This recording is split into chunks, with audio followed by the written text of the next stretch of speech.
நீங்க உண்மையிலேயே ஆனி ஃபேனா? அப்ப நான் கேட்க போற இந்த 4 கொஸ்டின்ஸ் ஆன்ஸர் பண்ணுங்க பார்ப்போம். ஃபர்ஸ்ட் ஈஸிலேருந்தே ஆரம்பிப்போம். ஃபர்ஸ்ட் கொஸ்டின் என்னன்னு பார்த்தீங்கன்னா, ஹிட்டாச்சி உச்சிகா கிளான டெஸ்ட்ராய் பண்ணும்போது அவன் கூட இருந்தது யாரு?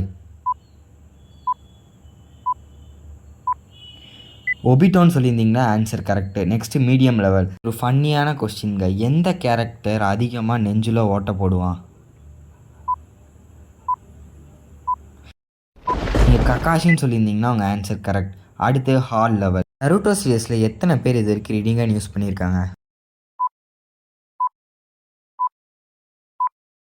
7ன்னு சொல்லியிருந்தீங்கன்னா கரெக்ட். அடுத்து எக்ஸ்ட்ரீம் ஆடி. நான் அடிச்சு சொல்றது அவங்களால சொல்லவே முடியாது. நம்ம டோபிராமா வெர்சஸ் மாதரா ஃபைட்ல வந்து நம்ம டோபிராமா ஃப்ளையிங் ரைஜிங் ஸ்லாஷ் வச்சு ஒருத்தனை கொன்றுப்பாரு. அது எந்த கேரக்டர் தெரிஞ்சா சொல்லுங்க பார்ப்போம். மாதராவோட தம்பி இசுனா உச்சிகான்னு சொல்லியிருந்தீங்கன்னா உங்கள் ஆன்சர் கரெக்டு. யாரெல்லாம் ஃபுல் இது கரெக்டாக சொன்னீங்கன்னு கமெண்டில் சொல்லிட்டு போங்க.